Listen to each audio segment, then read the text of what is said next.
नमस्कार दोस्तों, आपका स्वागत है एसडीजी चर्चा में। और आज हमारी गेस्ट हैं गीता कांडपाल जी। गीता जी पार्टिसिपेटरी अप्रोचेस की एक्सपर्ट हैं।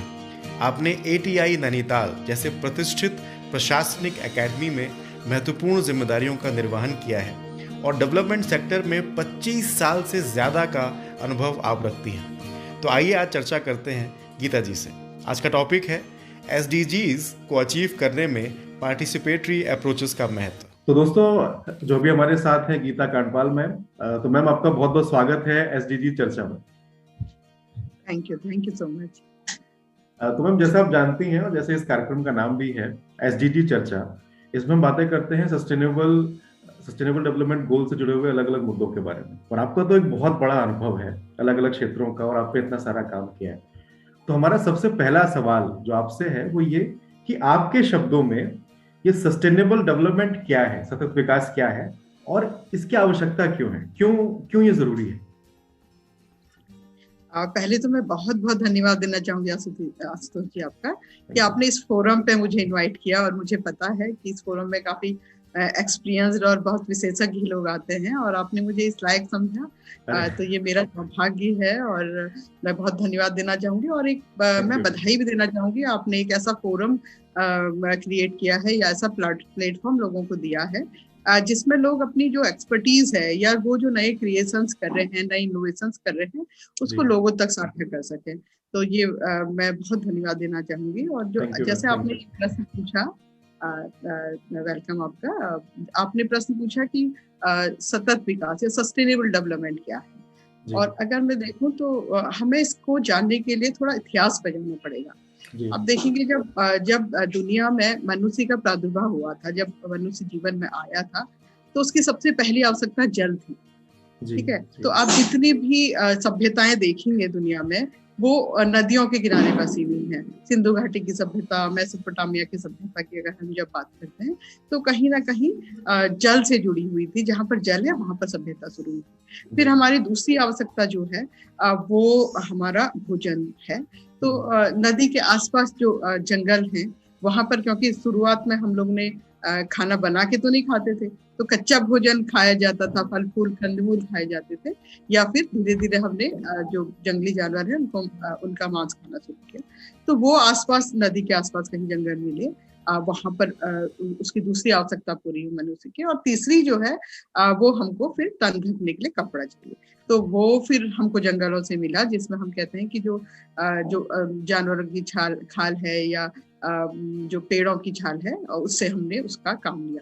फिर चौथी आवश्यकता हमारी शेल्टर थी, जिसमें हमको वहीं कहीं ना कहीं जो रहने के लिए स्थान मिले, जो कंदराएं थी या थी उसमें मिले। अब धीरे धीरे जैसे जैसे जनसंख्या में वृद्धि हुई, लोग दुनिया में आए, और आप देखेंगे कि धीरे धीरे हमने और खोजें की। फिर जैसे आग की खोज हुई, और हमने कई ऐसी पहिए की खोज हुई, और बहुत बड़ी एक खोज हुई जिसको हम मुद्रा की खोज कहते हैं, पैसे की खोज, जिसको हम मुद्रा की खोज। तो उसकी जब खोज हुई तो आपने देखा होगा उसके बाद आर्थिक विकास शुरू हुआ, और जो बहुत ही प्राकृतिक संसाधन थे हमारे, वो कहीं ना कहीं उनका दोहन होने लगा। जल एक सीमित है, फॉरेस्ट हमारे सीमित है, हमारे पास जो नेचुरल रिसोर्सेज हैं वो सीमित है, लेकिन जनसंख्या का बढ़ना, आर्थिक विकास, ये सब चीजें तेजी से बढ़ने लगी और उसका दोहन होने लगा। और फिर ये जो इसकी जड़ें हैं, कहीं ना कहीं सस्टेनेबल डेवलपमेंट की जो जड़ें हम देखते हैं वो 17वीं 18वीं सदी में कहा जाता है कि इंग्लैंड में मिली, जहां पर कहा जाता है कि कंस्ट्रक्शन वर्क के लिए टिम्बर की जो लकड़ी होती है, इमारती लकड़ी जो होती है, उसका बहुत मात्रा में दोहन किया जा रहा था कंस्ट्रक्शन के लिए। और वो दोहन तो हो रहा था लेकिन उसको उगाया नहीं जा रहा था। तो वहां की सरकार ने ये डिसाइड किया कि क्यों ना जितने भी लैंडलॉर्ड हैं उनकी नेशनल ड्यूटी के आधार पर उनको पेड़ लगाना जरूरी कर दिया जाए, ये कानूनी कर दिया जाए। और फिर धीरे धीरे ये हुआ कि जब यहाँ से शुरुआत हुई, और इसको हम सस्टेनेबल फॉरेस्ट मैनेजमेंट का हमने नाम दिया। और सस्टेनेबल कहीं ना कहीं फॉरेस्ट एरिया को हम कहते हैं कि ये सस्टेनेबल डेवलपमेंट की शुरुआत थी। फिर आपने देखा होगा 1960 के दशक में अमेरिका और यूरोप में एक एनवायरमेंटल क्रांति मूवमेंट शुरू हुआ था, जिसमें कहीं ना कहीं जो इकोनॉमिस्ट थे उनके दिमाग में आया कि जो प्राकृतिक संसाधन है उनका इतना अधिक दोहन हो रहा है तो उसको रोका जाना चाहिए। और फिर धीरे धीरे जो अमेरिकी अर्थशास्त्री थे, एक अर्थशास्त्री है केनेथ बोल्डिंग जी, जिन्होंने एक पेपर पब्लिश किया और उन्होंने उसमें ये चिंता जाहिर की कि जो नेचुरल रिसोर्सेज हैं इनका दोहन तो बहुत हो रहा है, लेकिन जो आने वाली हमारी जनसंख्या है उसके लिए ये सब हम बचा पाएंगे या नहीं, तो ये उनकी चिंता थी। उसके बाद धीरे धीरे स्वयंसेवी संस्थाएं इससे जुड़ी और उसके बाद फिर और यूनाइटेड नेशंस इससे जुड़ा और धीरे धीरे ये एक क्रांति के रूप में पूरे संसार में फैल गया।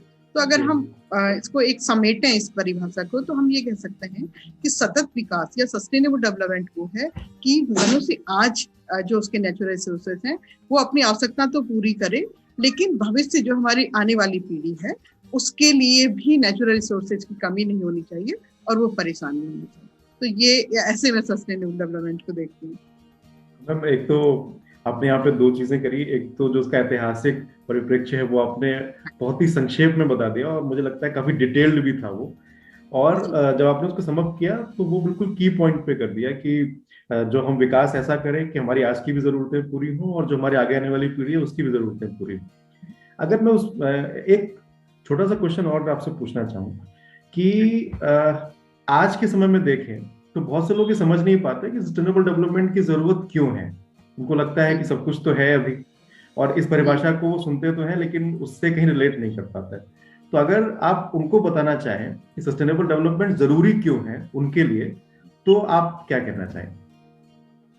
देखिए, अभी जब वर्तमान समय में हम जी रहे हैं तो हमारे पास अभी भी इतना नेचुरल रिसोर्सेज अभी भी हैं जिसको हम आसानी से ले सकते हैं। लेकिन जब लोगों को ये बहुत क्योंकि अभी मैंने जैसे आपको बताया कि जो हमारा इकोनॉमिक जो एक अर्थशास्त्री थे या फिर जो हमारे जो जिनको हम कहना चाहिए एनजीओ के लोग थे जो सेवा के भाव से, उनके दिमाग में कहीं ना कहीं ये आया, उन्होंने ये सब देखा और वो दोहन सब जब देखा तो उनको लगा कि नहीं, ये जो हो रहा है ये गलत हो रहा है और ये हमारी पीढ़ी के लिए आगे क्या जल, क्या जमीन या फिर या जो हमारे वन है या जो हमारे नेचुरल रिसोर्सेज हैं वो रह पाएंगे नहीं पाएंगे। और एक चीज मैं पहले आपको बताना भी चाह रही थी कि सस्टेनेबल डेवलपमेंट का आज के दौर पे अगर हम देखें तो ये सिर्फ इकोनॉमिक डेवलपमेंट से नहीं रह गया, इसको कई डायनामिक में देखा गया है, जिसमें हम इकोनॉमिक डेवलपमेंट की भी बात करते हैं, हम एनवायरमेंटल डेवलपमेंट की बात करते हैं और कहीं ना कहीं सोशल कम्युनिटी की भी बात करते हैं। 3 आयाम है इसके जिसको जोड़ा गया है। और जब हम इकोनॉमिक डेवलपमेंट की बात करेंगे तो ये कहीं ना कहीं एनवायरमेंट और कम्युनिटी उससे छूटेगा। और जो सस्टेनेबल डेवलपमेंट की बात करें, हम निरंतरता की बात कर रहे हैं, रेगुलेटरी की बात कर रहे हैं, वो बिना लोगों के जुड़े नहीं हो पाएगा। वो बहुत जरूरी होगा कि लोग उनसे जुड़े, जो कम्युनिटी है हमारी, जो हमारा सोशल एरिया है उसमें रहने वाले लोग उनसे जुड़े। और अगर वो इस बात को नहीं समझेंगे, ये बहुत जरूरी होगा कि उनको समझाना कि अगर हम अपने लिए जो नेचुरल रिसोर्सेज हैं आज अगर इसका इतना दोहन करेंगे तो हमारी आने वाली पीढ़ी वो कहीं ना कहीं इससे सफर करेगी। और जब हम अपनी और अपने बच्चों के भविष्य की बात करते हैं या स्वास्थ्य की बात करते हैं, और ये जो दोहन हो रहा है वो कहीं ना कहीं हमारे स्वास्थ्य पे भी उसका फर्क पड़ रहा है। क्योंकि अगर हम जल की बात करें तो जल कहीं ना कहीं कंटामिनेशन हो रहा है, उसका संरक्षण हम नहीं कर पा रहे हैं तो उसकी कमी है। या फॉरेस्ट हम लगातार काट रहे हैं तो एनवायरनमेंट है, हमें दिक्कत है, सांस लेने की प्रॉब्लम है। अभी हम कोरोना जैसे बहुत बड़ी महामारी से गुजरे हैं जहाँ पर ऑक्सीजन की इतनी स्कैर्सिटी थी कि लोगों को अपनी जान से भी हाथ धोना पड़ा। तो ये कम्युनिटी को कहीं ना कहीं ट्रिगर की जो हम बात करते हैं या जोड़ना पड़ेगा। और जब तक का कम्युनिटी नहीं समझेगी कुछ टूल टेक्निक्स या किसी भी तरह से, और हम कर रहे हैं कई तरह से काम, तो ये सब चीजें उन तक आना पड़ेगा। और वो जब इस बात को समझेंगे तो जरूर वो उनसे जुड़ते हैं। जब हमारे स्वास्थ्य पे बात होती है, हमारे बच्चों पे बात होती है, हमारे फ्यूचर पे बात होती है, तो लोग 100% उनसे जुड़ते हैं। लेकिन कुछ ऐसी इस तरीके से उनको जोड़ना पड़ेगा ताकि वो उस चीज की गंभीरता को समझें। मैम, अभी जो आपने जो एक चीज कहा कि जो सस्टेनेबल डेवलपमेंट है उसमें कई आयाम होते हैं, और सबसे इम्पोर्टेंट चीज आपने बताया कि कम्युनिटी का एंगेजमेंट होना बहुत जरूरी है। तो अब जो ये जो चर्चा जिस मोड़ की तरफ जा रही है, तो कम्युनिटी एंगेजमेंट, हम जितने भी कार्यक्रम चला रहे हैं, आपने जितने भी कार्यक्रम चलाए हैं, उसमें एक शब्द अक्सर आता है जिसको हम लोग कहते हैं पार्टिसिपेटरी अप्रोचेस। और ऐसा माना जाता है कि लोगों को साथ लाने में इसका बड़ा जो महत्व होता है, और आपने तो काफी काम किया है इस पर। तो अभी मैं आपसे ये पूछना चाहूंगा कि पार्टिसिपेटरी अप्रोचेस क्या हैं, और सस्टेनेबल डेवलपमेंट के जो जो भी प्रोग्राम चल रहे हैं उसमें इनका क्या रोल हो सकता है, और आपके आपके अपने अनुभव में कुछ अच्छे एग्जांपल आए हो तो उसको प्लीज शेयर करिए। बहुत ही अच्छा प्रश्न आपने पूछा। और अगर हम कम्युनिटी पार्टिसिपेशन या पार्टिसिपेटरी अप्रोच की बात करें, फिर हमें थोड़ा सा इतिहास में जाना पड़ेगा जी। हमारा जो भारत देश है ये संस्कृति में बड़ा रिच है कहा जाता है। आप अगर अभी भी देखेंगे, अभी भी हमारे गांव में हमारे हमारे जो जहाँ पर हमारे पूर्वज लोग रहते हैं, वहां पर कहीं ना कहीं सहभागिता, जो पार्टिसिपेटरी की जो मैं बात कर रही हूँ, वो कहीं ना कहीं अभी भी जीवित है।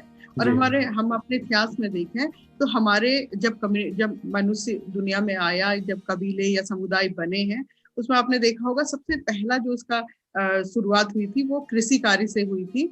और आपने देखा होगा कि जब भी लोग कृषि का कार्य करते थे, तो जितनी भी गांव में लोगों की जमीनें होती थी, जैसे धान की रुपाई करनी है या फिर गेहूं उगाने हैं, तो लोग एक के खेत में जाके सभी लोग उसका काम करते थे, फिर अगले दिन अगले खेत में जाके। तो ये पार्टिसिपेटरी का एक रूप था जो हमारी विरासत थी। या फिर अगर हम गांव घरों में देखें कि वहाँ के अगर कोई फंक्शन हो रहा है, वहाँ पे कोई कार्यक्रम है या कोई शादी हो रही है, लड़की की शादी या लड़के की शादी है, तो उसमें पूरे गांव को ये माना जाता था कि पूरे गांव के की लड़की की शादी है या लड़के की शादी है, और हर कोई अपना किसी भी तरीके से, चाहे वो फाइनेंशियली उनको सपोर्ट कर दे या कुछ दे के उनको सपोर्ट कर दे या उनके साथ काम करके सपोर्ट कर दे। तो ये कहीं ना कहीं जो सामुदायिक सहभागिता या पार्टिसिपेटरी अप्रोच की हम बात करते हैं, ये हमारी विरासत थी। और बड़ा हमारा दुर्भाग्य है कि धीरे धीरे विरासत इसलिए हटने लगी क्योंकि हमारे देश में मुगलों का शासन हुआ, जैसा हम जानते हैं, और फिर जो अंग्रेजों का शासन हुआ, वो जो 200 साल तक उन्होंने शासन किया, वो बड़ा दुर्भाग्यपूर्ण था, जिसने इस अप्रोच को हमसे बहुत दूर कर दिया। आपने देखा होगा कि शुरुआत में उन्होंने जो अंग्रेजों की अप्रोच थी, वो कहीं ना कहीं तोड़ने की अप्रोच थी, समाज को तोड़ने की अप्रोच थी। और हमें याद भी है कि जब पहला 1857 की क्रांति हुई थी, जब अंग्रेजों का शासन था, उसमें उनको कहीं ना कहीं लगा कि अब भारत वाले जाग रहे हैं या ये स्वतंत्रता की बात कर रहे हैं, जो गुलामी हमने दी है वो कहीं ना कहीं समझ रहे हैं। तो ये उनके लिए एक ऐसा पॉइंट था जो जिसको उन्होंने, जो मंगल पांडे जी ने जो किया था, जो क्रांति थी, वो कहीं ना कहीं उनको हिला के रख दिया था। तो कहते हैं कि उस समय जो इंग्लैंड से जो शासन होता था, वो सीधा शासन भारत में होने लगा, और उसी को हम फिर अप टू डाउन अप्रोच कहीं ना कहीं कहते हैं कि जैसे जो इंग्लैंड से शासन हो रहा था, वो भारत के हर गांव में विकास की बात कर रहा था, और जो हम सामुदायिक सहभागिता की बात कर रहे थे, वो थोड़ा थोड़ा सा हटने लगी थी। लेकिन कालांतर में हम जब आजाद हुए 200 साल के गुलामी के बाद, और हमने इसको लगातार इसी जो अप्रोच वो देखे गए थे, उसी को आगे सस्टेन किया, और उसी अप्रोच से जिसको हम कहते हैं कि अप टू डाउन अप्रोच जो है, कि ये अप्रोच क्या है कि अगर हम देखते हैं कि किसी भी गांव में बहुत अंतिम छोर में रहने वाले व्यक्ति को, जो लाभार्थी होगा, जिसको स्कूल की जरूरत है, स्वास्थ्य की जरूरत है या फिर भोजन की जरूरत है, तो एक तरीका ये था कि केंद्र में बैठे हुए लोग वहां से उस गांव का डाटा लिया या उस एरिया का डाटा लिया, लोगों की क्या क्या आवश्यकता है, और फिर एक फंड फॉलोइंग हुआ जो स्टेट में गया, फिर उसका डिस्ट्रिक्ट में गया, फिर ब्लॉक में गया, और या डिपार्टमेंट में गया, और लोगों ने जाके उसकी जो उसको जो सुविधाएं चाहिए, कितने लोग हैं, जनसंख्या कितनी है, किस हिसाब से जन की आवश्यकता होगी, या फिर स्कूल की आवश्यकता होगी, या फिर आपके स्वास्थ्य केंद्र की आवश्यकता होगी, जाके वो दिया। वो सुविधाएं हम देते चले जा रहे थे, लेकिन जिस हम सुराज की बात कर रहे थे, लोगों को एक अच्छे जीवन की बात कर रहे थे, वो कहीं ना कहीं पीछे छूटता चला जा रहा था। और 1984 में जब इंदिरा गांधी जी का असैसिनेशन हुआ था, उसके बाद जब राजीव गांधी जी आए थे, तो उन्होंने जब इस व्यवस्था को देखा था कि ये जो हम सुशासन की बात कर रहे हैं, वो कहीं ना कहीं कम्युनिटी तक या समुदाय तक तो पहुंच ही नहीं पा रहा है, लाभार्थी उससे लाभ नहीं ले पा रहे। तो उन्होंने एक नई शुरुआत की थी कि क्यों ना हम अपने कानून में कुछ परिवर्तन करें। और फिर आपने देखा होगा 84 के बाद 92 तक का ये पूरी प्रोसेस चली है, और 92 में बहुत बड़े अमेंडमेंट हुए थे, जिनको हम 73rd और 74th अमेंडमेंट कहते हैं। 73rd amendment for the rural sector and 73rd amendment for the rural sector and 74th amendment for the अव्वल सेक्टर। फिर हमने त्रिस्तरीय पंचायती राज की व्यवस्था की। अब व्यवस्था तो हमने कर दी, ठीक है। उसके बाद अब जिसके लिए हमने जो डिसेंट्रलाइजेशन किया, हमने कहा कि अब अप्रोच हम डिवाइन ड्रिवन अप्रोच शुरू करें और लोगों से पूछें कि आपकी आवश्यकताएं क्या है। तो कैसे पूछी जाएंगी, क्योंकि हम तो 200 साल तक ऐसी व्यवस्था में जीने के आदी हैं जहां पर हमें जरूरत नहीं है वो भी हमें दिया जा रहा है, और जो जरूरत है शायद कहीं ना कहीं नहीं मिल रहा है। तो जब डिसेंट्रलाइजेशन हुआ तब कहीं ना कहीं ये जो सहभागिता की बात उठने लगी कि जब लोगों के पास जाया जाएगा, उनसे मिला जाएगा, उनके अनुभवों को लिया जाएगा, तो लोगों को पता लगेगा कि मेरी डिमांड क्या है, मुझे किस चीज की सबसे पहले जरूरत है, और उसकी समस्या को हम कैसे मिलके इसका समाधान करेंगे। और इसको मैं जब भी मैं क्लास लेती हूँ या लोगों को बताती हूँ तो मैं एक विंडो के द्वारा इसको बताती हूँ। वो विंडो जो एंड हैरी, दो अंग्रेज थे जिन्होंने जीवन की एक विंडो बनाई थी। तो वो कहते थे कि हमारे जीवन जो है वो 4 विंडो में वो हम समेट सकते हैं। जो पहली विंडो है वो सेल्फ की विंडो। अब उसको कम्युनिटी पार्टिसिपेशन से मैं जोड़ के आपको बताऊंगी जी। पहली जो विंडो है वो सेल्फ की विंडो है, और सेल्फ मीन्स मैं अपने आप को कितना जानती हूँ। और जैसे मेरा नाम गीता कांडपाल है, मैं यहाँ रहती हूँ, ये मेरे अपने बारे में जानती हूँ। जब मैंने जन्म लिया मेरा एक नाम हुआ, मेरे मदर फादर जो है, और उसके बाद जो मैं अपने बारे में जानती हूँ वो लोग भी मेरे बारे में जानते हैं। तो पहली विंडो वो कहते हैं कि I know and they know. लोग मेरे बारे में जानते हैं कि इनका नाम ये है, ये इनके माता पिता ये हैं, ये काम करती हैं, या ये इन्होंने अब ये करा। जो मेरे साथ डेवलपमेंट होते चले जाएंगे वो हमारी कम्युनिटी भी जानती है। तो ये हमारी पहली विंडो हो गई। ये विंडो वो कहते हैं कि ब्लाइंड है। तो ब्लाइंड जब हम पैदा होते हैं, संसार में आते हैं, और जब हम होश संभालते हैं तो कहीं ना कहीं कुछ ऐसी आदतें या कुछ ऐसे जिसको हम सही नहीं मानते, जैसे झूठ बोलना एक गलत बात है। और पहला बच्चा झूठ जब बोलता है, अगर आपने उसको नहीं टोका घर से, तो कहीं ना कहीं वो फिर आगे उसको एक प्रमोशन मिलता है और उसके आदत वो इनबिल्ट हो जाता है, या फिर कई ऐसी आदत है। और वो धीरे धीरे जैसे जैसे हम ग्रेजुअली बड़े होते हैं तो हमारी आदतों में शुमार हो जाती है। और उसके बाद क्या होता है कि वो हमारे ब्लाइंड्स होते हैं, क्योंकि मेरे उसमें वो सारी आदतें आ चुकी हैं। मैं लोगों से बात करी और मुझे पता भी नहीं लग रहा है कि मैं कोई गलत बात कर रही हूँ, या मेरी जो गलत जो इमेज जा रही है वो इसलिए जा रही है क्योंकि मेरे उसमें बहुत शॉर्टकमिंग्स आ चुकी हैं। तो वो कहते हैं कि अगर ये शॉर्टकमिंग्स को कोई हमें हमारा वेलविशर बताए, और उसको मैं जैसे अगर ये कहा जाता है कि अगर कोई बहुत ब्लंट बोलता है और उसकी रिलेशनशिप खराब हो जाती है तो वो उसकी एक कमी है। और अगर उसका वेलविशर उसको बताए कि आप ऐसे बोल रहे हैं, इससे आपका रिलेशन खराब हो जाता है, और वो उसको एक्सेप्ट करे, बहुत जरूरी है एक्सेप्ट करना। उसने एक्सेप्ट कर लिया और उसको दूर करने की कोशिश की। तो धीरे धीरे जितने हमारे ब्लाइंड्स हैं, जितने हमारी शॉर्टकमिंग्स हैं, उसको कहीं ना कहीं हम दूर करने की कोशिश करते हैं। एक्सेप्टेंस बहुत जरूरी है। तो क्या होता है कि जो हमारा सेल्फ का ऑरा है वो कहीं ना कहीं बड़ा हो जाता है। अब वो जो हमारे इनोसेंस से जो मैंने जन्म लिया था, कहते हैं ना बच्चा भगवान का रूप होता है, और जब हम दुनिया में आते हैं तो भगवान के रूप में आते हैं। लेकिन धीरे धीरे हमारा जीवन, हमारी परिस्थितियां कहीं ना कहीं हमें इन ओर धकेलती हैं जो कमियां हैं। तो वो कहते हैं कि जो दूसरी विंडो है वो I don't know and they know, मतलब लोग मेरे जानते हैं मेरी कमियां, लेकिन मैं नहीं जानती, वो मेरे blind. Third one is secrets means जब हम दुनिया में आते हैं, कई बार ऐसी परिस्थितियां आती हैं हमारे जीवन में, ऐसे कुछ चीजें होती हैं जो हम किसी को बताना नहीं चाहते। हाँ। और वो हमारे अपने अंदर रहती है। तो ये I know and they don't know, और वो सीक्रेट्स कहीं ना कहीं किल करते हैं मुझे।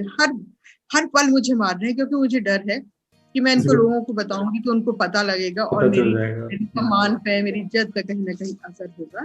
तो वो हम रखते हैं। तो क्या कहा जाता है कि ये जो सीक्रेट्स हैं वो कहीं ना कहीं बाहर आने चाहिए। अगर नहीं आएंगे तो आपकी ना तो पर्सनैलिटी डेवलपमेंट होगा, ना आप ढंग से जी पाएंगे।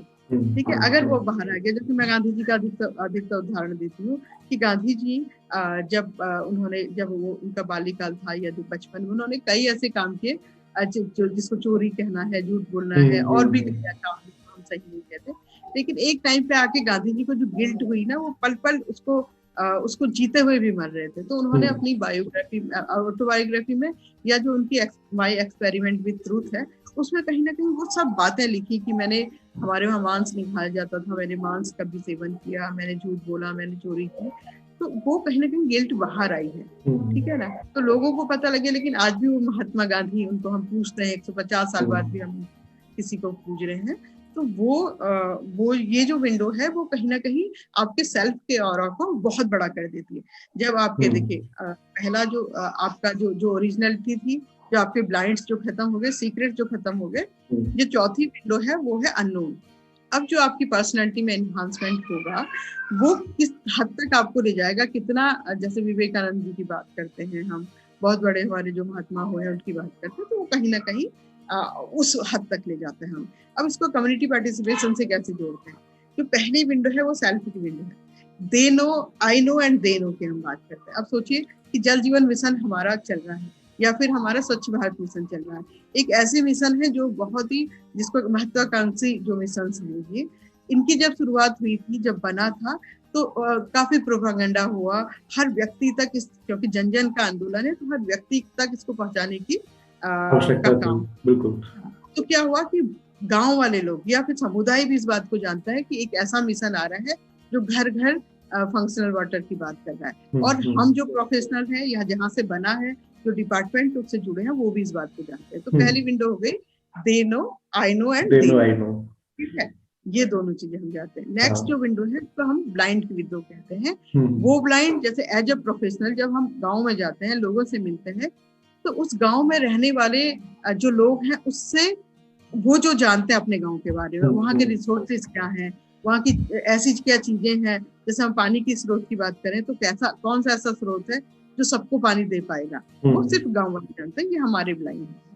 तो ये जो दूसरी विंडो है जिसको हम कहते हैं I don't know and they know, वो जानते हैं और हम नहीं जानते। और जब हम उनके साथ बैठते हैं तो वो सारे रिसोर्सेज बताते हैं कि गाँव में क्या क्या स्ट्रेंथ है गाँव की, वो हमें बताते हैं। उसके बाद फिर हम क्या करते हैं, उनके साथ बैठ के वो बनाते हैं। तो दूसरी विंडो हमारी कहीं ना कहीं जो हमारे ब्लाइंड से वो दूर होते हैं। तीसरी सीक्रेट्स जो है, वो secrets I know and they don't know, means community को ये नहीं पता कि पूरा जो योजना चल रही है या फिर जो मिशन चल रहा है, या जो भी, चाहे स्वास्थ्य से हो, पानी की हो, स्वच्छता की हो, व्हाटएवर जो भी हो, वो योजना का पूरा स्ट्रेटेजी क्या है, उसका इंस्टीट्यूशनल मैकेनिज्म कैसे होगा, कौन से डिपार्टमेंट होंगे, कौन से लोग आएंगे, उसमें पैसे फंडिंग क्या होगी, क्या स्ट्रेटेजी है, वो उनको नहीं पता, लेकिन हमें पता है।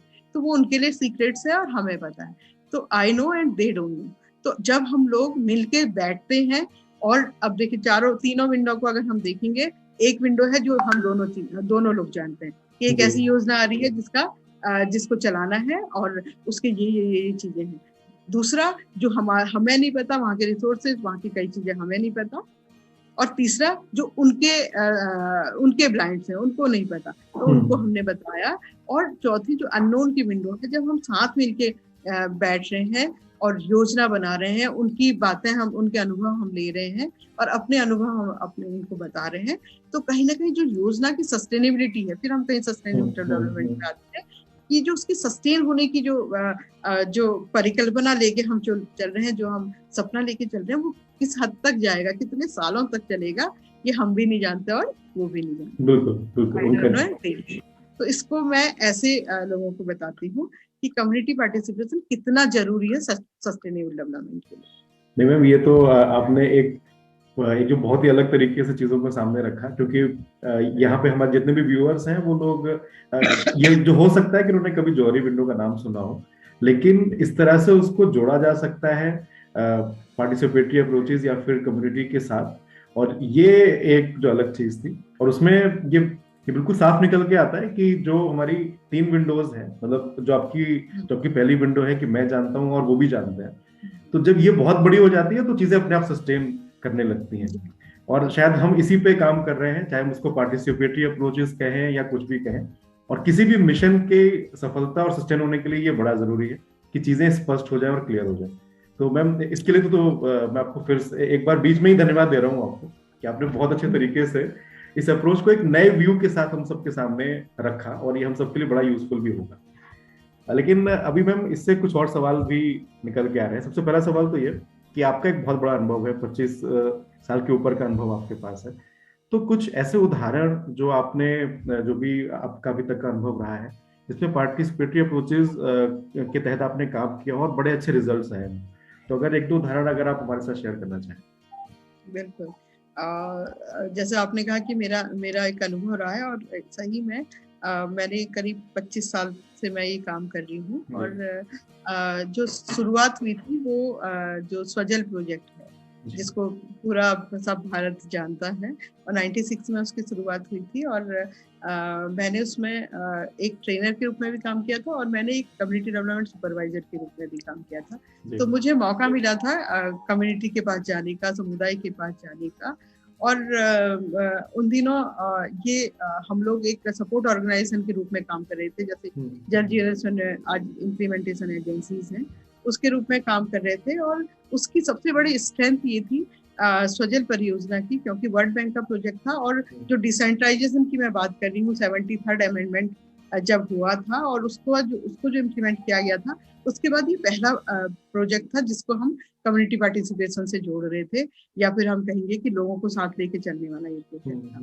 तो हम लोग सौभाग्यशाली थे कि हमें ऐसे लोगों का साथ मिला, ऐसे ट्रेनर मिले। जैसे अय्यर साहब का मैं स्पेशली नाम लेना चाहूंगी। निशीत कुमार सर थे हमारे, जो अभी भी इस अप्रोच पे काम कर रहे हैं। तो ऐसी ब्रेन स्टॉर्मिंग हमारी होती थी वर्कशॉप के दौरान या ट्रेनिंग के दौरान। 12 दिन की ट्रेनिंग होती थी, जिसमें वो सारे विधाएं हमें सिखाई जाती थी कि क्योंकि देखिए आप 200 साल से एक अप्रोच पे काम कर रहे हैं, अचानक जो अप्रोच चेंज हुई है और हम कम्युनिटी से कह रहे हैं कि आपकी जो डिमांड है वो हमें बताइए, और उसके हिसाब से अब ये होगा कि आपकी डिमांड ऊपर जाएगी और उसके हिसाब से फंड फ्लो होगा, फिर आप उसको प्लानिंग करेंगे, इम्प्लीमेंटेशन करेंगे और उसको सस्टेन भी करेंगे। लेकिन एक जो व्यक्ति जिसका कार्य खेती करना है या फिर और व्यवसाय करना है, दूध का व्यवसाय करना है, या जो भी गांव के दूध व्यवसाय होते हैं वो करना है, उसको ये समझाना बहुत ही मुश्किल होता है, क्योंकि वो एक अप्रोच से जी रहा होता है। तो हमको 12 दिन की ट्रेनिंग मिली थी और हमको डूज एंड डोंट्स बताए गए थे। कई ऐसी अप्रोचेस थी जो हमको बताई गई थी, और एक बहुत जो PRA टूल्स आपने सुना होगा, पार्टिसिपेटरी रूरल अप्रेजल जो है, उसके टूल्स जो है वो हमें बताए गए थे। और एक स्वजल में ही एक बहुत अच्छी अप्रोच थी, जिसको पार्टिसिपेटरी टूल के रूप में सरार एक टूल था, जिसको SARAR हम पूरा बोलते थे।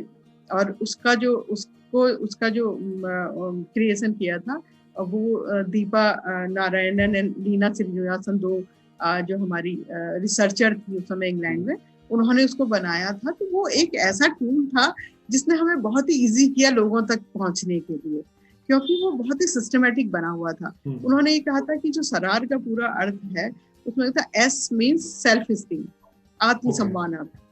एसोसिएटिव स्ट्रेंथ, उन्होंने कहा था एसोसिएटिव स्ट्रेंथ, जब तक हम लोग इकट्ठा नहीं होंगे तब हम किसी काम को नहीं कर पाएंगे।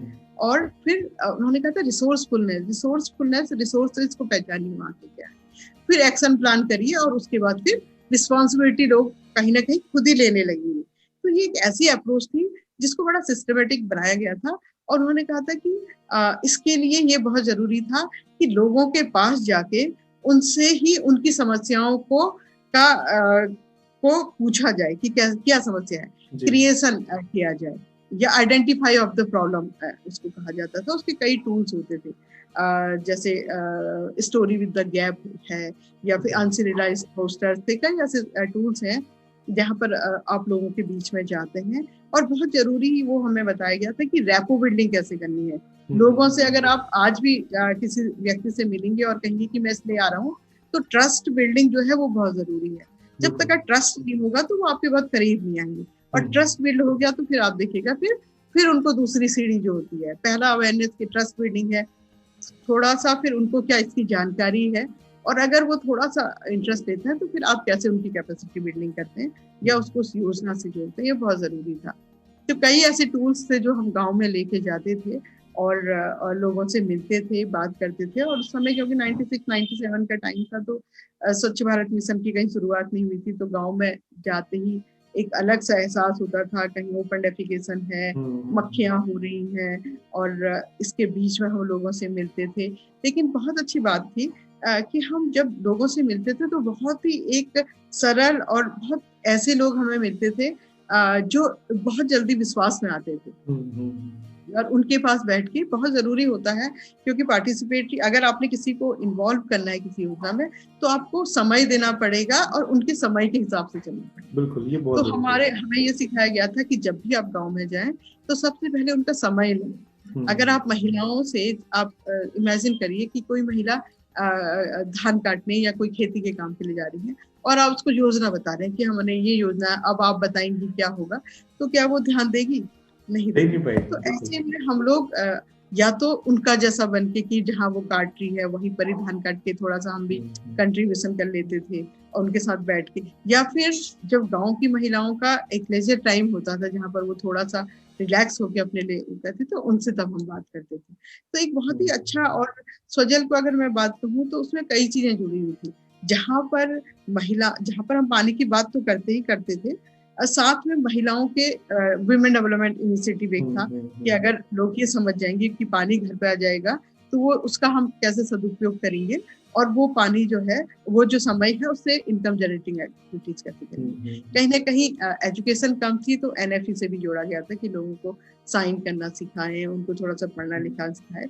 तो वो भी हम क्लासेस गांव में जाके करते थे, लोगों को पढ़ाने की बात थी।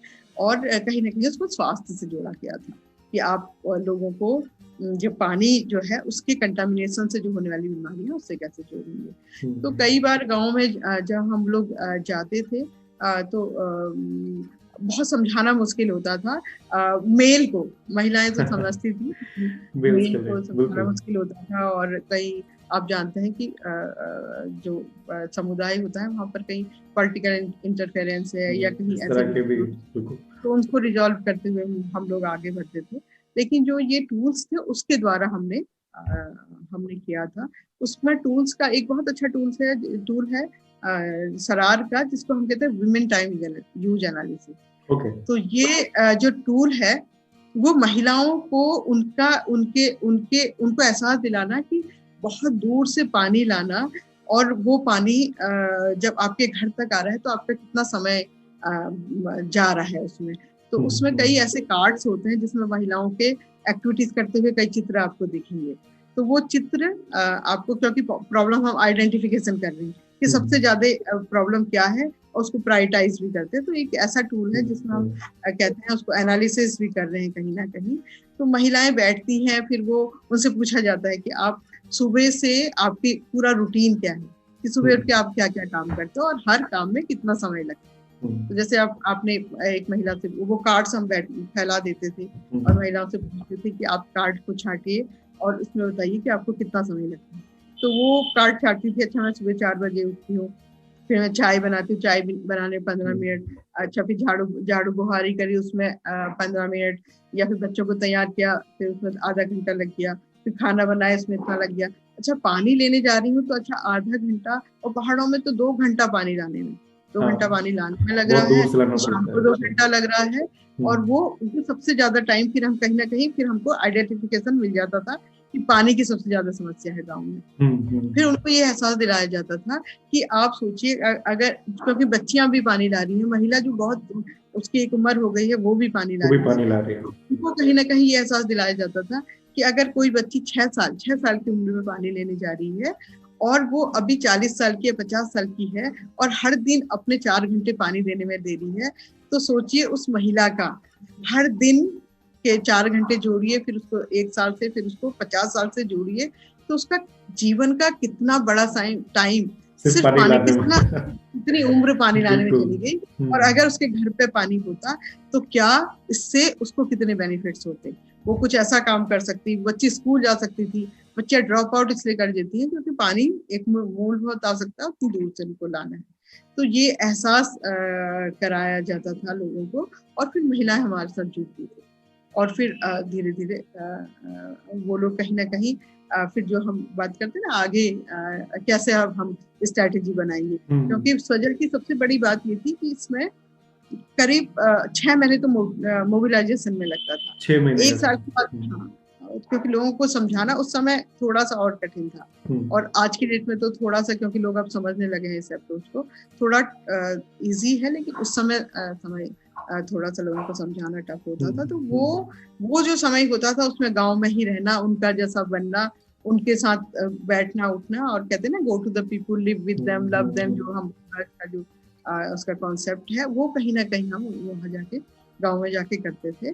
और आज भी मुझे बहुत खुशी होती है जब भी मैं ये प्रोग्राम कराती हूँ। अभी जल जीवन मिशन में भी हम कई ऐसे गाँव को विजिट करा रहे हैं जहाँ पे जो 96 में जो योजना बनी थी, 99 में जो योजना बनी थी, वो आज भी एग्जिस्ट कर रही है। उत्तराखंड के कई ऐसे गाँव ये, और जहाँ पे सस्टेन कर रही है, लोग टैरिफ दे रहे हैं, टैरिफ कलेक्शन हो रहा है, अच्छा O&M हो रहा है, और उनको ये भी समझ आ रहा है कि जनसंख्या बढ़ रही है तो हम कौन से डिपार्टमेंट से अप्रोच करेंगे कि हमें थोड़ा सा और पानी की जो कमी है उसको हम पूरा करें। अच्छा, इतना अवेयरनेस उनमें अभी भी है?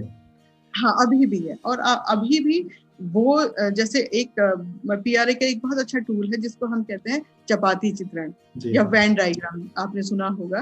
तो ये एक ऐसा टूल है क्योंकि जब आप गांव में जाते हैं रेपो बिल्डिंग होती है, और हमारा मकसद है कि गांव वालों को उस योजना के बारे में अवेयर करना, उनके एक्सपीरियंसेस को लेना और उसको सस्टेन करना, मेन यही काम है।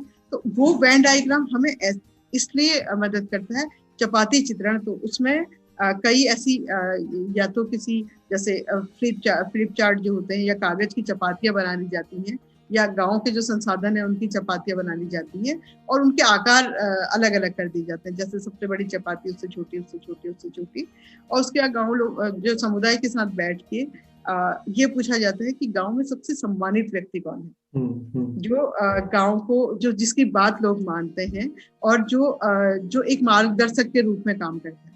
तो जिस व्यक्ति का नाम आता है, जैसे हो सकता है कोई रिटायर्ड जो ऑफिसर है जो गांव में अपना समय व्यतीत कर रहे हैं वो हैं, या गांव के जो मास्टर जी हैं वो हैं, या फिर प्रधान जी हैं वो हैं। तो कोई ऐसा व्यक्ति निकल गया, कोई महिला ऐसी है जिसको बहुत लोग सम्मान देते हैं, तो सबसे बड़ी चपाती में उनका नाम लिख दिया जाता है। फिर दूसरी चपाती फिर दूसरे व्यक्ति के लिए पूछा जाता है, और इसके बाद किसकी लोग मानते हैं, तो उसका नाम लिख दिया जाता है। फिर ये देखा जाता है कि ये दोनों जिनकी लोग बात मानते हैं, उनके बीच में रिलेशनशिप कैसी, क्या वो क्लैश तो नहीं करता, हो सकता है कि वो पॉलिटिकली डिसएग्री करते हो, आपस में विचार न मिलते हो। फिर वो चपातियां अलग अलग रखी जाती हैं। फिर धीरे धीरे और पूछा जाता है, फिर जो चपातियां पहले व्यक्ति से कनेक्टेड है या उनसे अच्छे रिलेशनशिप है, तो वहां पर रख दी जाती है, और कुछ चपातियां जो है अगर इनसे है तो ये रख दी जाती है। तो आपको स्पष्ट आइडिया हो जाता है कि हमने योजना को आगे चलाने के लिए कौन से ग्रुप से बात करनी है, और फिर धीरे धीरे कैसे जो हमारा अपोजिट है उसको कैसे लाना है।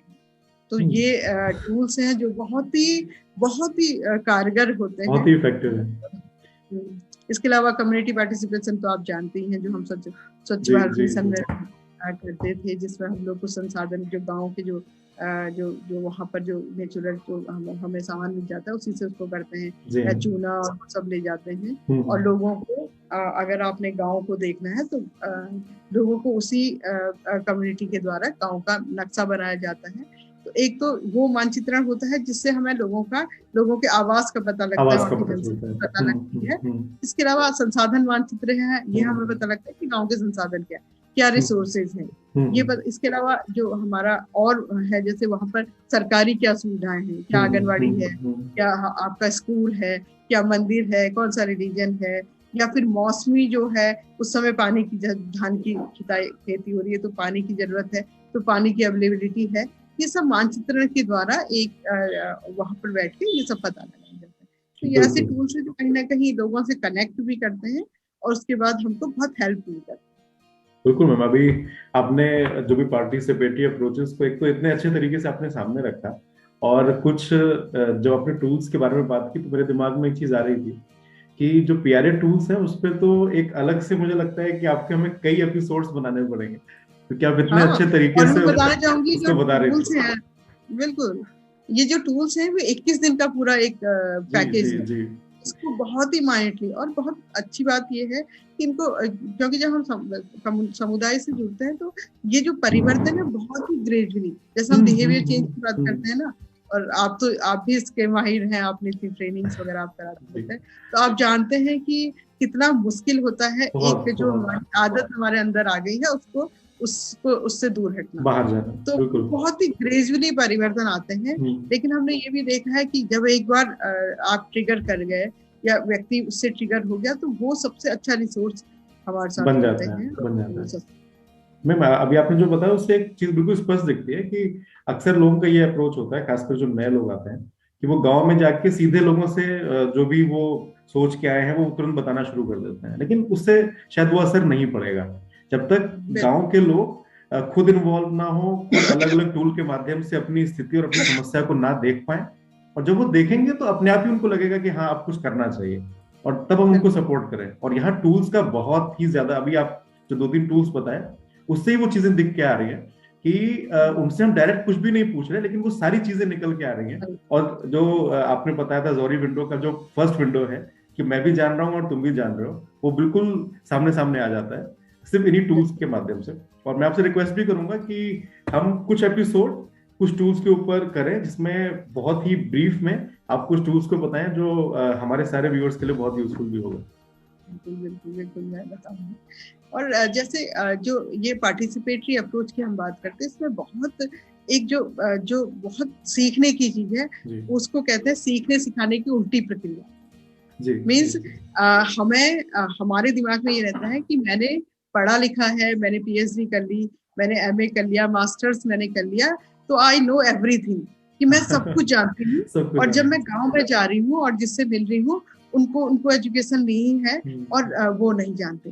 अगर हम इस अप्रोच को लेकर गांव में जाएंगे, सबसे पहली यही है कि अगर आपने इस अप्रोच को लेके जाएंगे तो आप कभी सक्सेस नहीं होंगे। ये उल्टी प्रक्रिया ये कि आप एक फैसिलिटेटर बल्कि बिल्कुल खाली ग्लास बन के वहां पर अगर जाएंगे और लोगों से उनके अनुभव, जब भी ये बहुत बड़ी बात है कि जब आप लोगों को पूछते हैं, उनको एडमायर करते हैं और उनको बहुत ध्यान से सुनते हैं। हमें एक एक्सरसाइज भी कराती थी, सुनना सीखे सुनकर सीखे। तो ये कैसे सुनना है, लिसनिंग बहुत जरूरी है। हम चाहते हैं कि मेरी ओर से सब कुछ जाए, लेकिन अगर आप सुनते हैं उनके अनुभव लेते हैं और देखते हैं कि उनके पास तो अनुभवों का भंडार है, 4 किताबी बातों से नहीं, जीवन का अनुभव आपको बहुत कुछ सिखाता है। ये हमने फील्ड में जाके देखा है कि आप किसी ऐसे व्यक्ति को, क्योंकि आजकल अभी जो परिवेश है उसमें कहीं ना कहीं हम देखते हैं कि बुजुर्गों को थोड़ा सा हम लोग इग्नोर करने की कोशिश करते हैं। उनके पास इतना भंडार है नॉलेज का, अनुभवों का, कि हम उनसे बहुत कुछ सीखते हैं। और अब आप उनके पास बैठेंगे तो वो आपको जो जानना चाह रहे हैं उसके अलावा भी कई चीजें बताएंगे। अब देखिए, अगर हम जैसे जल जीवन मिशन से अगर मैं इसको जोड़ूं तो एक पीआरए की टूल है टाइमलाइन। और अगर हम जल जीवन मिशन में वीएपी बनाने की बात कर रहे हैं ना हम लोग, कि जो विलेज एक्शन प्लान है वो बनना चाहिए, और वो अगर बहुत स्ट्रांग बनेगा तो हमारी जो योजना है बहुत सस्टेन होगी। तो वीएपी बनाने के लिए पहला स्टेप है कि आप गांव का हिस्टोरिकल बैकग्राउंड को जानना बहुत जरूरी है। और अगर हम गांव का हिस्टोरिकल बैकग्राउंड जानना चाहते हैं तो timeline is the best tool for that. उसमें क्या होता है कि आपको जब टाइमलाइन हम कराते हैं तो आपको गांव का इतिहास, कि कितना पहले ये गांव बसा हुआ था, यहाँ पे क्या क्या घटनाएं हुई, हो सकता है बहुत बड़ा फ्लड आया हो सकता है बहुत ज्यादा ड्राउट हुआ हो, सूखा पड़ा हो सकता है कोई ऐसी योजना आई हो जिसने गांव को बहुत विकास किया हो और फिर उसके बाद उसको हम सस्टेन नहीं कर पाए होंगे। तो गांव के अगर जो बुजुर्ग व्यक्ति है वहां से आप स्टार्ट करिए कि क्या गांव की स्थिति थी, कब गांव में क्या हुआ, क्या चीजें ऐसी हैं। तो देखिएगा वो आपको अपना जब तक जो उनका जीवन था वो तो बताएंगे, अपने पिताजी के, अपने परदादा के, दादा के टाइम की भी गांव की स्टोरीज आपको बताएंगे।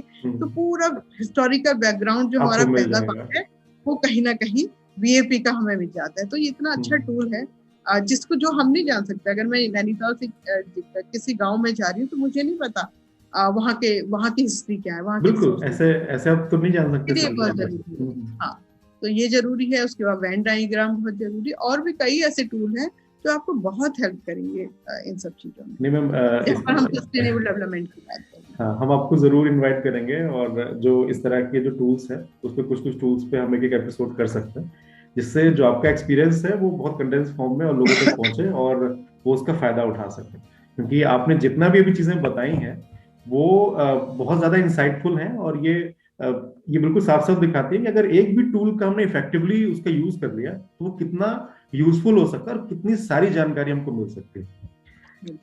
तो अब जो ये हमारा इंटरव्यू है इसके जो आगे का सवाल है उस पर मैं आता हूँ और वो ये है कि अभी हम लोग ने बात करी सस्टेनेबल डेवलपमेंट की, पार्टिसिपेटरी अप्रोचेस की, लेकिन ये बड़ा जरूरी है कि जो मासेस हैं, जो लोग हैं, उन तक ये बातें पहुंच पाए। तो अगर मैं आपसे पूछूं कि रोजमर्रा की जिंदगी में अगर आपकी एडवाइस हो कि लोग ऐसा क्या करें कि जिससे वो सस्टेनेबल डेवलपमेंट को सपोर्ट कर सकें, तो आप क्या कहना चाहेंगे? ऐसी कौन कौन सी चीजें हैं जो लोग रोजमर्रा की जिंदगी में कर सकते हैं? देखिए, जो चीज मैंने शुरू में जैसे कहा था कि जो हमारे नेचुरल रिसोर्सेज हैं, और कहीं ना कहीं हम जब इसके 3 आयाम की बात करें तो एनवायरनमेंट पे भी आ रहे हैं, इकोनॉमिक डेवलपमेंट की तो बात हम कर ही रहे हैं, हम एनवायरनमेंट पे भी आ रहे हैं, और हम कहीं ना कहीं सोशल कम्युनिटी पे भी आ रहे हैं। अब जो हमारी रोजमर्रा की चीजें हैं, सबसे पहली बात है पानी। और आप देखिएगा कि पूरे हमारे दिनचर्या में हमारे द्वारा इतना ज्यादा पानी की वेस्टेज होती है, और वो वेस्टेज अगर हम रोक सके तो कहीं ना कहीं हम सस्टेनेबल डेवलपमेंट की बात कर सकते हैं। आप देखिएगा, कई बार मैंने तो कई बार ये देखा है कि अगर आप जा रहे हैं, नल खुला है, तो कोई भी बॉदर नहीं करता कि उस नल को बंद कर दे। पानी बह रहा है, हम किसी भी रास्ते से जा रहे हैं, तो अगर उसको बंद कर दिया जाए तो पहली तो बात ये हो जाएगी कि हम कहीं ना कहीं वो बहते हुए पानी को जो बर्बाद हो रहा है। कई बार महिलाएं कपड़े धोती हैं, कपड़े भीगे हैं बाल्टी में और नल खुला हुआ है और धो रही है और पानी बह रहा है लगातार।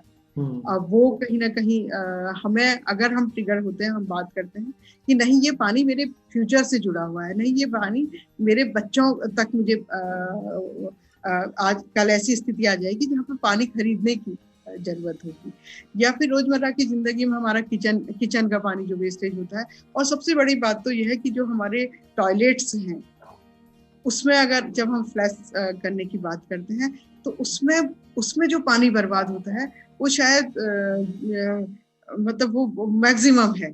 उसको अगर हम देखें तो उसके लिए क्या रेमेडी हो सकती है कि वो कम से कम पानी बर्बाद हो, क्योंकि एक ये रोज की दिनचर्या है हमारी। जब हम शौच के लिए जा रहे हैं तो घर के हर लोग जा रहे हैं, तो हर बार करीब आपका 5 से 10 लीटर पानी हमारा सिर्फ इसमें चला जा रहा है। तो वो कहीं ना कहीं रोकने की बात है।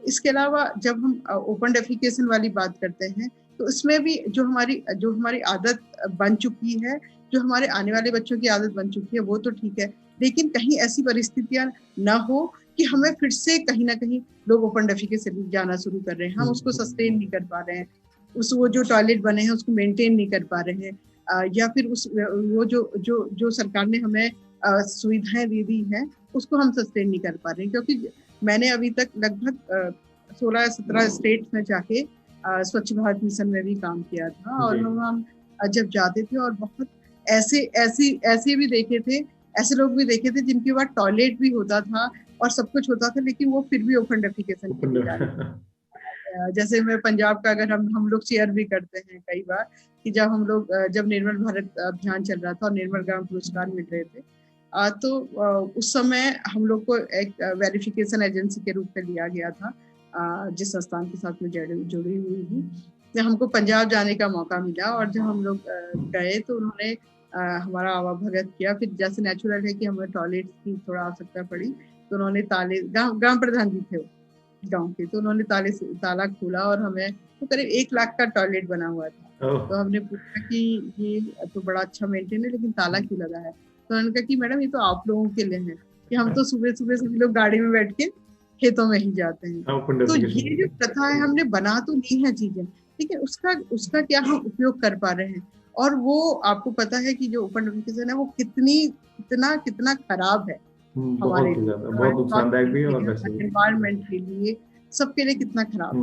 तो ये रोजमर्रा की जो आदतें हैं उसको चेंज करना बहुत जरूरी है, लोगों को ट्रिगर करना बहुत जरूरी है। और जो संसाधन है हमारे, जैसे हम वन की बात करते हैं या फॉरेस्ट की बात करते हैं, इतनी आराम से कटान करने की बात करते हैं। और रोजमर्रा की जिंदगी में तो हम पेपर जो हमारे ऑफिसेज में होते हैं ना, हम बहुत आराम से उसको मोड़ा और डाल दिया डस्टबिन में, लेकिन एक पेपर बनने में हम कितने पेड़ों का कटान कर रहे हैं, उसके बाद एक पेपर बन रहा है। तो ये बहुत छोटी छोटी चीजें हैं जो बहुत हमारे आदतों में आ चुकी है, और हमें जरा सा भी अंदर से नहीं लगता कि हम ये सब चीजें कर रहे हैं, और ये सीधे एनवायरनमेंट पे इफेक्ट कर रहा है।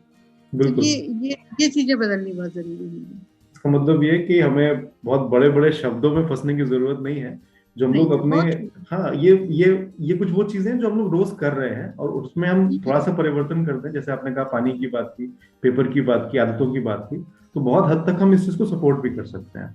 तो बहुत बड़ा या बहुत टेक्निकल कुछ इनिशिएटिव लेने की इसमें आपको जाने की जरूरत नहीं, जरूरत नहीं जरूरत नहीं है। है। मैम, अभी जो मेरा अगला सवाल है वो थोड़ा हाइपोथेटिकल है और ये हम अपने हर गेस्ट से पूछते हैं कि अगर आपके हाथ में एक जादू की छड़ी होती और हाँ, आपसे कहा जाता है कि आप उससे कोई एक विश मांग सकते हैं, तो वो विश क्या होती जिससे आपको लगता है कि सस्टेनेबल डेवलपमेंट बढ़िया तरीके से हो जाएगा? तो वो एक चीज ऐसा क्या होता है जिसको आप बदलना चाहते हैं? जैसे मैंने बताया कि मैं तो शुरू से ही पानी वाले काम में जुड़ी हुई हूँ, है ना। जी। और मैंने पानी के कंटामिनेशन से बच्चों को मरते हुए देखा है। मैंने देखा है कि वो कंटामिनेशन से लोग, क्योंकि पानी ही एक ऐसा वो है, सारी बीमारियों का जड़ है कि हमने अगर कंटामिनेशन पानी पी लिया, प्रदूषित पानी का हो गया, तो वो हमारे बच्चों की क्या, बड़ों के भी जीवन को बर्बाद करता है। और फिर हमको डॉक्टर तक जाना और ये सारी चीजें। अगर मेरे पास जादू की ऐसी छड़ी और एक टिप्स मांगनी है, तो मैं कहूंगी कि दुनिया का सारा पानी शुद्ध हो जाए, शुद्ध पेयजल हो जाए। और जो हमारे सारे लोग पानी पी रहे हैं वो बिल्कुल प्योर वाटर लें, और फिर किसी को कोई बीमारी ना हो। और वो सीधे जैसे कैसे होता है, देखिए, अगर आप शुद्ध पानी पी रहे हैं, शुद्ध पेयजल को ले रहे हैं, तो उससे आपका स्वास्थ्य अच्छा रहेगा, आप में एक नई स्फूर्ति आएगी। उसके बाद अगर स्वास्थ्य सही है तो आप समाज के लिए, अपने परिवार के लिए, अपने जीवन के लिए कुछ कर सकते हैं। और अगर स्वास्थ्य सही नहीं है तो फिर आप कुछ नहीं कर सकते जीवन में, कुछ नहीं। तो वो बहुत जरूरी है कि और वो कहीं ना कहीं जिससे मैं जुड़ी हुई हूँ, मैं चाहूंगी कि वो ही उसी चीज को मैं लूँ, उसी के लिए विश करूँ कि सारे दुनिया का पानी शुद्ध हो जाए, और उस छड़ी से जो आप मुझे दे रहे हैं, और फिर लोग अच्छा पानी पिए और फिर अपना अच्छा जीवन। बिल्कुल, ये तो हमारी भी पूरी उम्मीद है कि आप जो कह रही हैं वो हो। और ये जादू की छड़ी शायद हम ही लोगों के पास है। हम लोग अगर अपनी आदतों में हाँ, और पानी के वेस्टेज में कुछ चेंजेस करेंगे तो ये भी पॉसिबल है। यानी ये हम सबके हाथ में वो जादू की छड़ी है जिसके बारे में आप जिक्र कर रहे हैं। तो मैम, मेरा आखिरी सवाल आज के इंटरव्यू का वो ये है कि अगर आप इस इंटरव्यू को ले रही होती, यानी आप मेरी जगह होती, तो ऐसा कौन सा सवाल होता जो आप जरूर पूछती लेकिन वो मैंने अभी तक आपसे नहीं पूछा है? तो उसका वो सवाल क्या होता और उसका आप क्या जवाब देना चाहते? ये बहुत ही कठिन सवाल भी है, और लेकिन मैं इतना जरूर कहूंगी कि क्योंकि हम इस समय अभी हम पार्टिसिपेटरी अप्रोच की बात कर रहे हैं और सस्टेनेबल डेवलपमेंट की बात कर रहे हैं, और मैं बार बार कह रही हूँ ये बहुत ही धीमी प्रक्रिया है, बहुत ही ग्रेजुअली, क्योंकि हम 93 में हमने अमेंडमेंट किए थे और आज हम 2021 में पहुंच गए हैं। तो अभी भी हमें वो सब चीजें नहीं दिखाई देती लोगों में जो हम एग्जैक्टली चाहते थे। तो बहुत पेशेंस चाहिए वो करने के लिए। तो अगर मैं आपकी जगह होती, मैं आपसे पूछती कि आप इतने सालों से इसमें जुड़े हुए हो, लोगों के साथ जा रहे हो और लोगों को अवेयर करने की बात कर रहे हो या लोगों से सीख रहे हो, क्या कभी ऐसी स्टैग्निटी आई या कभी आप ऐसे विचलित हुए कि आपको लगा कि नहीं 30 साल हो गए भाई, अब छोड़ो, ये तो समझ नहीं रहे लोग? क्या कभी ऐसा लगा आपके जीवन में? कभी ऐसा हुआ? ये मैं पूछती कि 25-26 साल बहुत बड़ा एक टाइम होता है जिसमें आप काम कर रहे हैं। तो क्या कभी ऐसा हुआ कि आपको आपके पेशेंस कहीं हिला है, या फिर आपको थोड़ा सा ये लगा है कि नहीं छोड़ो अब बहुत हो गया? तो इसका आंसर भी आपको ही देना है। मैं इसका आंसर ये देती कि कभी कभी लगता था, लेकिन फिर कहीं ना कहीं क्योंकि हम अपने समाज से, अपने परिवार से और अपने देश से प्यार करते हैं, और हम चाहते हैं कि भारत एक महाशक्ति बने। हम जिस विकास की ओर को जा रहे हैं, तो वो कहीं ना कहीं हमें उस ओर ले जा रहा है। और हर व्यक्ति का कर्तव्य होगा कि इस विकास में, इस प्रगति में अपना योगदान दे। तो विचलित होने के बावजूद भी मुझे लगता नहीं कभी ऐसा हो गया कि जब हम बहुत ज्यादा गांव से लौट रहे हैं और वो परिणाम नहीं मिले जिसके लिए हम गए थे, और लौटने या कोई ऐसी ट्रेनिंग प्रोग्राम करा रहे हैं कि लोग थोड़ा समझने में, इस अप्रोच को समझने में क्योंकि जो बहुत लंबे समय से सरकारी सेवा में जुड़े हुए हैं उनको बहुत मुश्किल होता है समझाना। तो जब बहुत मेहनत करने का जब बहुत परिणाम होता है तो थोड़ा सा विचलन होता है, लेकिन हर सुबह एक नई सुबह होती है। फिर लगता है नहीं, उठो और चलो, और क्योंकि अपने लिए, देश के लिए और अपने समाज के लिए जीना है, और यही तो जीवन का लक्ष्य भी है। और मैं तो ये मानती हूँ कि देखो, हमको जन्म मिला है, एक कहते हैं ना कि मानव जीवन मिलना बहुत मुश्किल है। जन्म मिला है और जन्म को ऐसे ही बर्बाद करना नहीं कि आपने आए और पूरा जिया और चले गए, नहीं। ऐसा कि लोग आपको आपके जाने के बाद भी आपको याद करें और कहे कि नहीं, उन्होंने अभी और रहना था, नहीं, उन्होंने कुछ और करना था। जो ये है, इस अप्रोच को लेके मैं चलती हूँ कि नहीं, कि जब मैं कुछ करके जाऊं तो मुझे अच्छा लगेगा। ये आखिरी में जो आपने बातें कही हैं ये वाकई काफी मोटिवेट करने वाली हैं कि जो भी परिवर्तन है वो अगर स्थायी परिवर्तन है तो वो एकदम से नहीं हो सकता, उसमें समय लगेगा और आप विचलित भी हो सकते हैं। लेकिन अगर आप अपना उद्देश्य एक अर्थपूर्ण बनाते हैं कि मैं कुछ यहाँ पर हूँ तो कुछ करके जाऊँ, कुछ वैल्यू लोगों के लिए क्रिएट करके जाऊँ, तो शायद वो एक बड़ा मोटिवेशन है जो आपको हमेशा काम पे लगाए रख सकता है।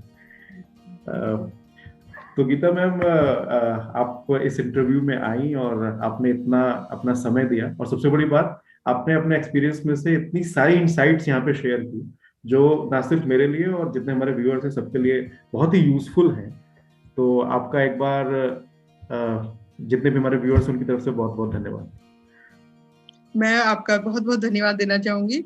जैसे मुझे इतना अच्छा लग रहा है अपने एक्सपीरियंस शेयर करते हुए, और बहुत कुछ है बताने के लिए, क्योंकि इतना लंबा समय है और इतने स्टेट्स में जाके काम किया है, तो बहुत सी स्टोरीज हैं जो कि शायद कहीं ना कहीं रेलिवेंट होती जो हम काम करने जा रहे हैं, लेकिन समय कम है। और बहुत अच्छा मुझे लगा कि आपने मुझे इस फोरम पे, जो बहुत ही प्रेस्टिजियस है, जहाँ पर बहुत विद्वान लोग और विदुषी लोग आते हैं, उस फोरम के लायक मुझे आपने समझा है। तो मैं तो अपने आप को बहुत सौभाग्यशाली और धन्य मानती हूँ, और आपका बहुत बहुत धन्यवाद देना चाहूंगी आशुतोष जी। आपने मुझे इस लायक समझा है, और जो मेरा अल्प ज्ञान था, या मुझे मैंने जो महसूस किया इतने सालों में, वो मैं साझा कर पाई आप लोगों के साथ। तो बहुत बहुत धन्यवाद दूंगी मैं आपका। हम आपको भी धन्यवाद। और जैसा अभी हमने आपसे बीच में भी अनुरोध किया था कि आपको भी इनवाइट भी करते रहेंगे, तो आपको बीच बीच में अलग अलग टॉपिक्स के लिए हम बुलाएंगे भी। तो हमारे जितने भी व्यूअर्स हैं, ये एपिसोड हमें लगता है आप सबके लिए बहुत यूजफुल होगा। तो एक बार फिर गीता मैम को बहुत बहुत धन्यवाद, और देखते रहिए एसडीजी चर्चा। नमस्कार।